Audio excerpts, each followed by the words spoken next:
Bom dia, alunos. Hoje nós vamos ver o sistema linfático e vamos também iniciar o estudo do sistema respiratório, ok? Vocês encontrarão esses assuntos nas páginas 724 e 698 a 702 do seu livro-texto. O sistema linfático é constituído por uma ampla rede de vasos linfáticos que está distribuída por todo o corpo. Ele é composto por um conjunto de órgãos linfóides, por tecidos, vasos e ductos, cujas três funções básicas são: primeiro, remoção de fluidos em excesso dos tecidos corporais, fazendo uma drenagem dos líquidos, absorção dos ácidos graxos e transporte dessa gordura, isto é, dos lipídios, para o sistema circulatório. Sim, quando nós comemos gorduras e as digerimos em ácidos graxos e glicerol no intestino delgado, esses elementos vão para os vasos linfáticos que circulam nas microvilosidades intestinais e daí para o sistema circulatório para chegar às células do corpo. E por fim, a última função, produção de células imunes como linfócitos e monócitos e também células produtoras de anticorpos, os plasmócitos.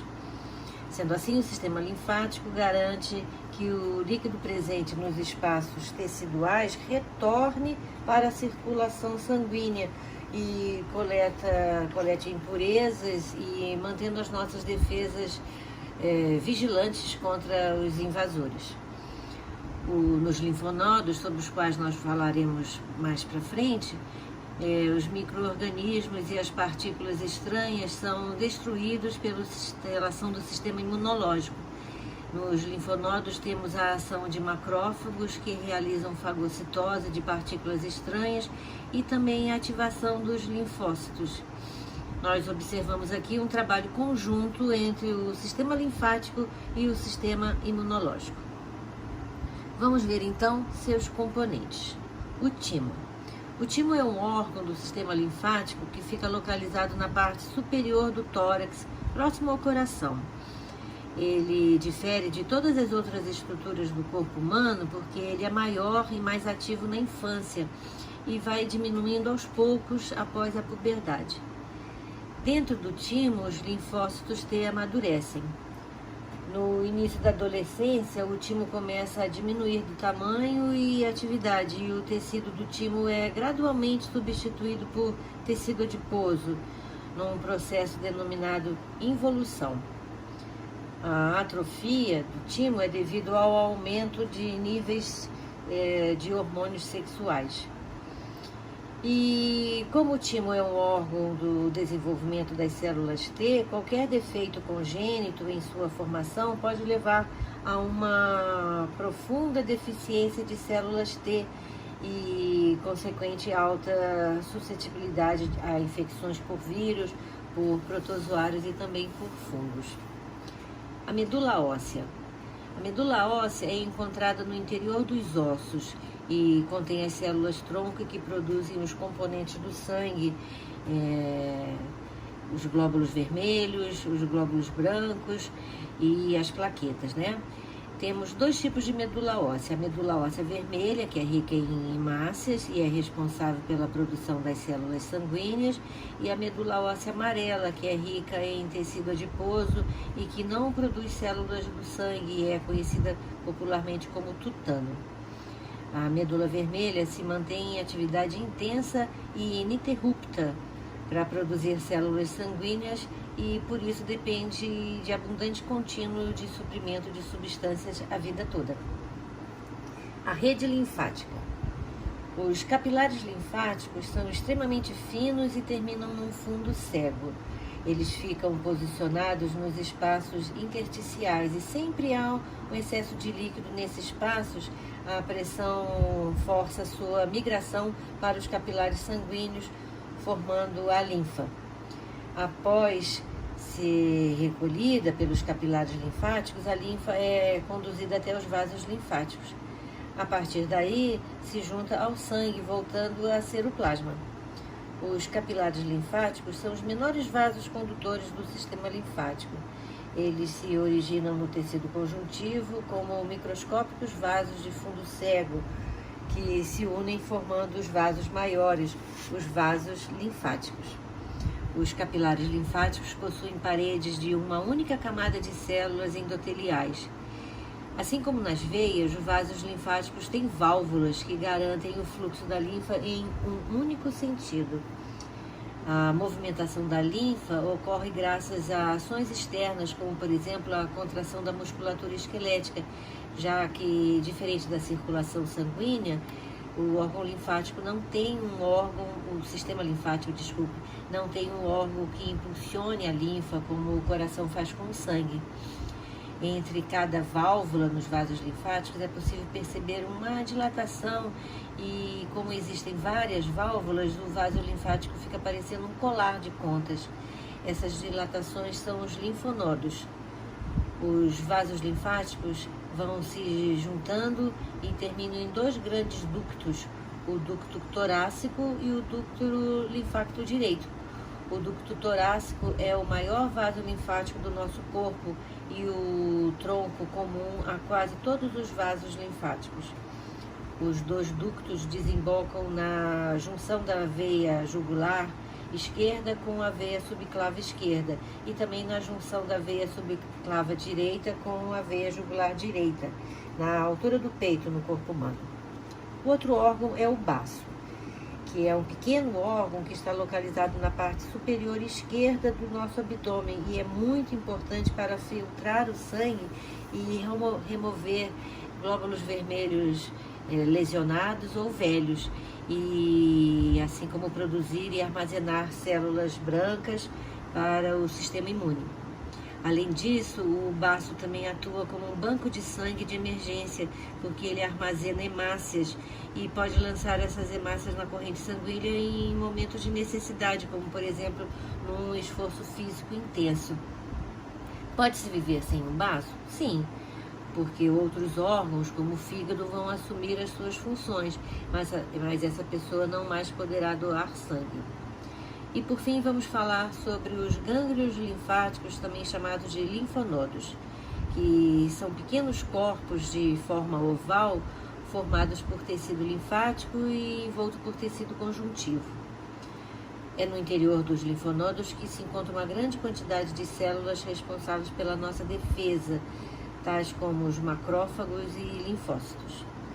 Quando a linfa passa no interior dos linfonodos, micro-organismos e partículas estranhas são atacadas pelo sistema imune. No momento em que o nosso corpo está lutando contra uma infecção, é comum que os linfonodos se tornem inchados e sensíveis, formando as chamadas ínguas.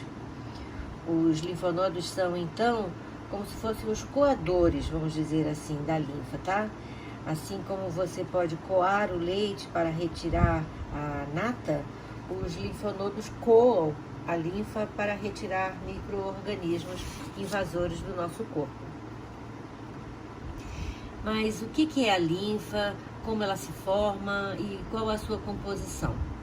Bem, vamos entender que durante a circulação do sangue, juntamente com alguns glóbulos brancos, sai dos vasos sanguíneos sob pressão um pouco de líquido que acaba entrando nos espaços entre as células do corpo, chamados espaços intersticiais, formando então o chamado fluido intersticial ou líquido intercelular. Esse líquido fica entre a pele e os demais órgãos, músculos e o sistema circulatório, por exemplo. Com 90% de água em sua composição, relativamente próximo do plasma, o líquido intersticial serve para preencher a parte vazia entre as células e os vasos capilares sanguíneos. O excesso de líquido intersticial é captado pelos capilares linfáticos e é transformado em linfa. A resistência ao fluxo nos capilares favorece o intercâmbio de substâncias entre o sangue e o líquido intersticial por difusão e por osmose, como a saída do plasma para o líquido intersticial. O sistema linfático é o responsável por drenar o excesso de líquido intersticial do organismo. O líquido intersticial, como eu falei, é o líquido presente entre as células e de onde as células retiram os seus nutrientes e para onde elas excretam substâncias residuais depois dos seus metabolismos, né? Então, em condições normais, o líquido e as proteínas que ficam em excesso nos tecidos são retirados e devolvidos ao sangue por meio do sistema linfático. A linfa é, portanto, o nome dado ao líquido perdido pelos capilares para os tecidos circundantes após entrar no sistema linfático. A linfa se caracteriza por ser um fluido com a composição muito semelhante ao do plasma sanguíneo, porém com baixa concentração de proteínas e uma grande presença de linfócitos. Então, resumindo, como a linfa se forma, para entender a formação da linfa é preciso saber que no nosso corpo existem 3 tipos de líquido: o sangue, a linfa e o líquido intercelular, também chamado de intersticial. O que os difere é o local onde são encontrados. Por exemplo, o líquido intercelular forma-se a partir do plasma sanguíneo que extravasa dos vasos capilares. Esse excesso se acumula entre as células nos espaços intersticiais. Aí, o líquido intersticial pode ser recolhido pelos capilares sanguíneos ou pelos capilares linfáticos. Quando ele é recolhido pelos vasos linfáticos, forma-se a linfa. Como os poros dos capilares linfáticos são bem pequenos, não permitem a passagem das hemácias e, por essa razão, não se encontram hemácias na linfa. Mas, ao contrário, os glóbulos brancos conseguem passar, isso é, eles conseguem atravessar as paredes dos capilares sanguíneos e aí chegarem aos espaços intersticiais, sendo então recolhidos pelos capilares linfáticos. Entretanto, em algumas situações, a quantidade de líquido nos tecidos ultrapassa a capacidade do sistema linfático de garantir o retorno dele à circulação, e aí se forma o edema. O edema pode ter causas diversas, como alterações na parede de um capilar, o aumento da pressão hidrostática do sangue, retenção de sódio, porque o sódio absorve água, e também diminuição da drenagem linfática. E geralmente isso é causado por varizes, também por alergias, por longas viagens em que se fica muito tempo sentado, por trombos, por doenças cardíacas e também doenças renais, por obesidade e também por uma parasitose que nós já estudamos, a filariose, que é causada pela Wuchereria bancroft. É necessário procurar um médico para diagnóstico e para o tratamento, que muitas vezes requer massagens, as chamadas drenagens linfáticas, que podem ser feitas com as mãos ou com o uso de aparelhos. Geralmente, após uma cirurgia, são necessárias sessões de drenagem linfática, porque quando se corta o músculo, também se cortam vasos linfáticos e a linfa vai se acumulando nessa região. Assim como os hematomas, chamados de manchas roxas, são o resultado do rompimento de vasos sanguíneos e o extravasamento de sangue nessa região, o edema, o inchaço, é o resultado do rompimento dos vasos linfáticos. Pode ocorrer em qualquer parte do corpo, até no cérebro, mas por motivos óbvios é mais comum nos membros inferiores. Em muitos casos, os edemas podem ter uma reação inflamatória e causar dores e grandes dificuldades de locomoção, como nesses 2 casos, vocês imaginam, né? Como eu falei e falo sempre, aos primeiros sintomas, procurem sempre um médico para o diagnóstico e o consequente tratamento, ok? Então, nesse slide, estamos mostrando a localização dos capilares linfáticos aqui em verdinho e mostrando o caminho do líquido intersticial saindo dos espaços entre as células e sendo captados pelo capilar linfático, né? E também os vasos linfáticos aqui em torno das microvilosidades do intestino, onde os lipídios vão ser absorvidos, e aqui estão evidenciados os vasos linfáticos em amarelo, ok? Outro órgão que faz parte do sistema linfático são as tonsilas, que antigamente eram chamadas de amígdalas. As tonsilas são órgãos linfóides que manifestam anticorpos específicos e ativam as células B e T, e em resposta a uma grande variedade de antígenos, e desempenham funções de imunidade humoral e imunidade celular, que nós já vimos na aula passada. São a primeira linha de defesa do sistema imunológico contra patógenos ingeridos ou inalados, por sua localização estratégica entre a boca e o nariz. Como nós já falamos, quando inchados, podemos ter as chamadas ínguas. Por isso, certamente, quando vocês foram ao médico, ele examinou com os dedos a região do seu pescoço.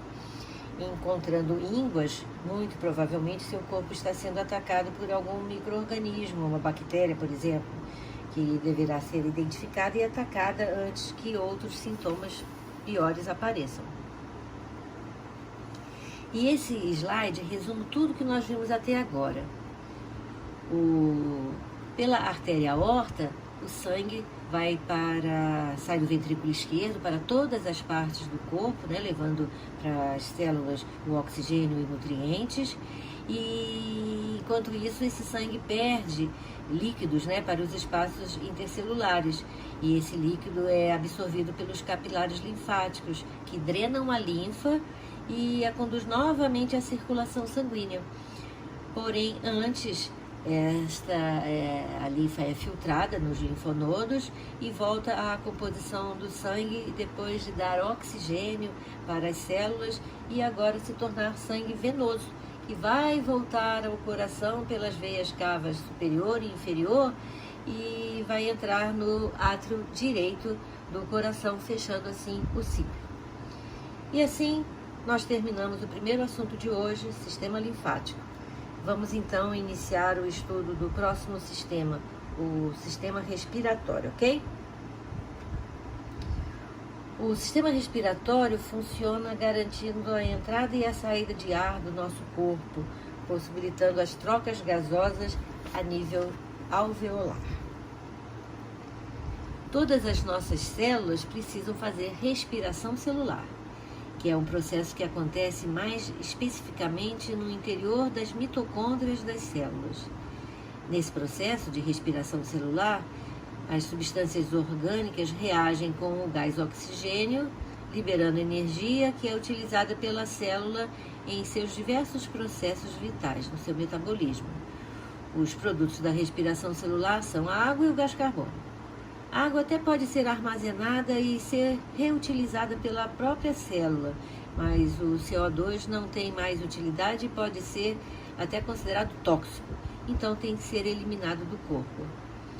As substâncias orgânicas e o oxigênio chegam às células pelo sangue, que é levado pelo sistema circulatório e deve chegar a todas as células do nosso corpo rápida e eficientemente.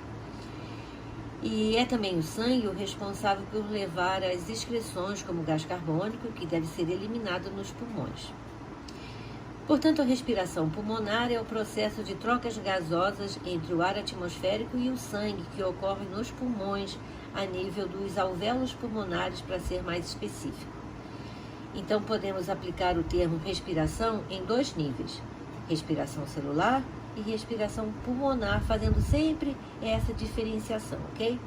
Vamos assistir esse vídeo e o som não está muito bom, então, mas ele é autoexplicativo. Eu vou falando alguma coisa durante o vídeo, que é muito bonitinho.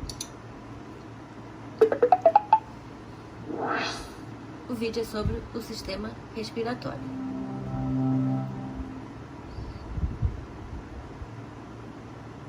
Take a big breath in, hold it, and breathe out. Então, está falando para você inspirar e expirar. O que vai acontecer com o seu sistema respiratório? Então, o oxigênio tem que penetrar no nosso corpo e tem que ser exalado o gás carbônico. Então, esse aí é o oxigênio. Você inspira e o oxigênio entra. Mostrou aí pela boca. Depois a gente vai ver que não é muito certo, né? Passa pela traqueia. Nós vamos falar sobre a traqueia, né, e os seus anéis de cartilagem. form a trampoline. Ela se The oxygen divide molecule now em travels down the trachea and then will go dois into brônquios, either the left or the right lung via a tube direito e called esquerdo, This que vão bronchiole penetrar extends into smaller tubes nos called pulmões. bronchioles. Dentro dos And pulmões, finally, the oxygen molecule os will brônquios make são its way divididos em into a tiny bronquíolos air e o sac oxigênio vai called chegar até os alveoli. alvéolos These pulmonares. alveoli are surrounded by tiny blood vessels called Os capillaries. alvéolos são envoltos por vasos sanguíneos, né, por capilares sanguíneos, e o oxigênio vai sair do alvéolo por difusão e vai para o sangue. E o gás carbônico que chegou ali vai ter que ser expelido. Então o gás carbônico está essa bolinha preta. Então ele vai ser expirado pelo mesmo caminho. Isso então acontece milhões de vezes o dia inteiro, né? Nós temos cerca de 300 bilhões de alvéolos pulmonares. De 12 a 16 vezes por minuto a gente inspira. Mas também entram partículas, germes, por exemplo, que não deveriam entrar, né? Então tem que ser removidos, tem que ser destruídos. Se você olhar para uma traqueia com uma lupa, você vai ver, e nós vamos falar novamente, que ela possui um epitélio ciliado. E esses cílios são responsáveis por expulsar algum micro-organismo que porventura chegou aí e não deveria ter chegado. Então os cílios sempre batem de baixo para cima, expulsando os micro-organismos. Então, algumas coisas podem acontecer, alguns problemas, né, como a asma, pneumonia, enfisema e bronquite, que afetam o nosso sistema respiratório. O médico pode colocar uma câmera dentro do nosso sistema respiratório e observar melhor os seus movimentos respiratórios. Então, respire e relaxe. Uma graça, né? Todas as nossas células precisam fazer respiração celular, que é um processo que acontece mais especificamente no interior das mitocôndrias, como eu falei, né? E o sistema respiratório humano é composto por 2 pulmões e uma série de condutores por onde o ar circula.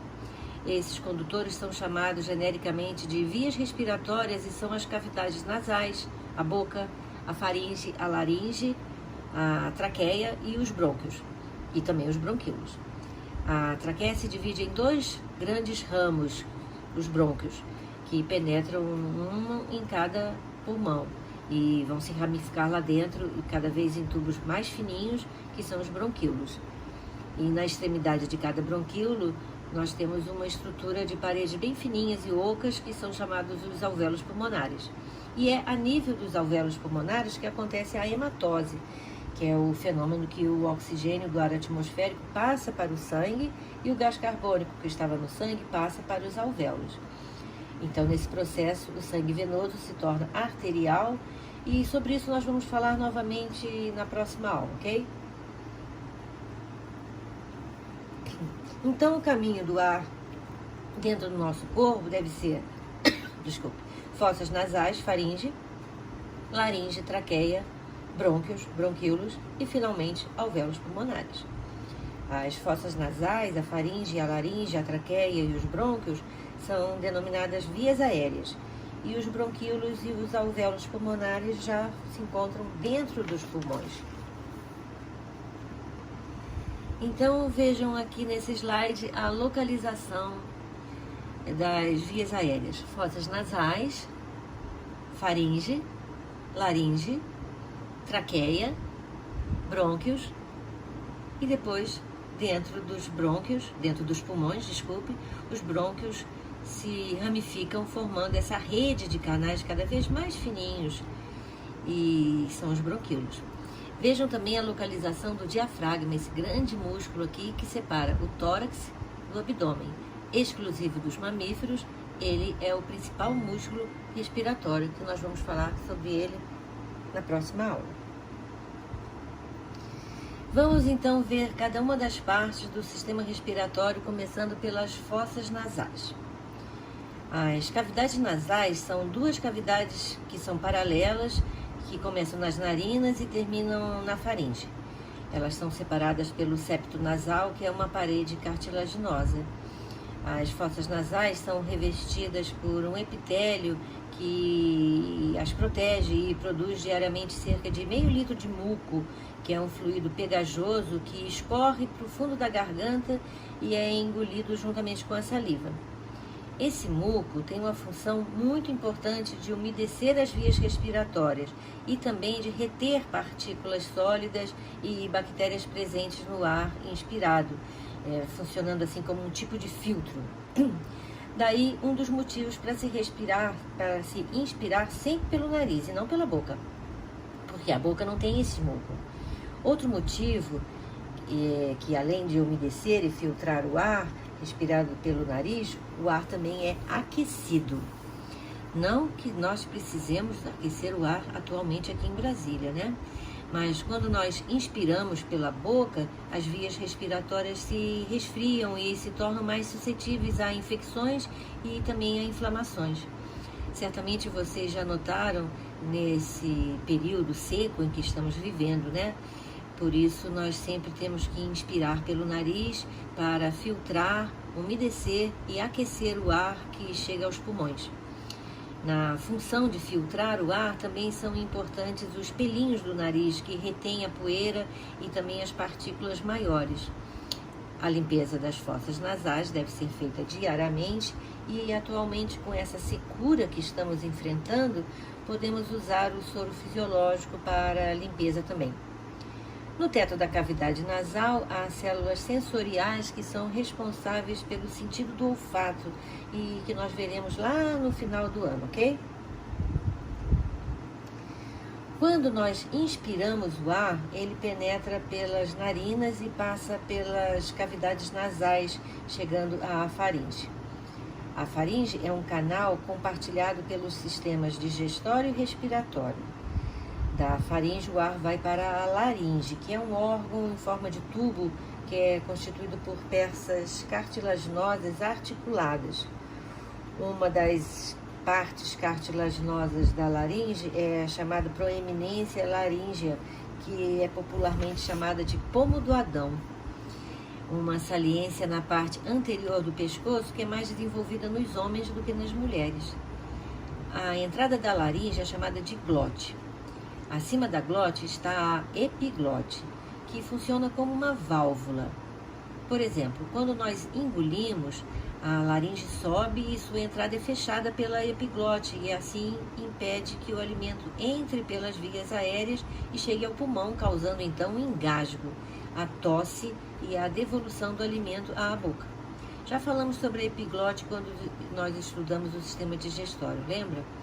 É muito importante que ela esteja funcionando bem, porque engasgo pode causar a morte de crianças e também de pessoas idosas. É muito importante que a pessoa engasgada tussa para expelir o alimento que está bloqueando a epiglote e assim impedir maiores consequências. Em alguns casos, esse engasgo é resolvido pela própria pessoa ou com um tapinha nas costas, mas em alguns casos se faz necessário um procedimento específico feito por uma pessoa que tenha conhecimento em primeiros socorros.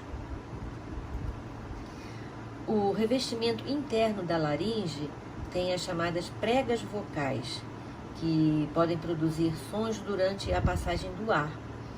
Graças à ação combinada da laringe, da boca, da língua e do nariz, podemos articular palavras e produzir diversos tipos de som. A voz humana é produzida na laringe. Dentro da laringe temos duas dobras de músculos chamadas de pregas vocais. Para produzir a voz, essas pregas vibram com a passagem do ar durante a expiração. Durante a fonação, isso é, a formação das palavras, o ar da respiração produz uma vibração das pregas vocais que estão fechadas, o que resulta num som complexo. Entre os sons vocalizados são produzidos segmentos mudos da corrente respiratória, que são emitidos entre as pregas relaxadas. A voz é produzida a partir de um som básico gerado na laringe a partir das vibrações das pregas, então. Quando nós respiramos silenciosamente, as pregas vocais ficam abertas, ou seja, afastadas entre si, para permitir a entrada e a saída do ar. O ar, então, passa entre as pregas vocais e faz com que elas vibrem, produzindo o som. Essa vibração se dá graças aos músculos da laringe. Aí eu faço uma perguntinha para vocês. Quando vocês acham que o gênero Homo pôde emitir sons, isso é, pôde falar durante a sua evolução? Quando nós podemos falar? Sim, porque nossos antepassados não falavam, né? Resposta: quando nos tornamos totalmente bípedes, isso é, quando nós liberamos a boca, que era anteriormente utilizada para carregar coisas, né? Como muitos animais ainda o fazem. Muito interessante, né? Muitos cientistas se dedicam ao estudo do início da comunicação humana por meio da linguagem, o que certamente surgiu da necessidade de compartilhar informações importantes para a sobrevivência do indivíduo e da espécie. Vamos assistir esse vídeo bem legal, mostrando o funcionamento das pregas vocais. Os cantores aprendem técnicas de respiração para melhorar o funcionamento das pregas vocais e manter a voz sempre jovem e bonita.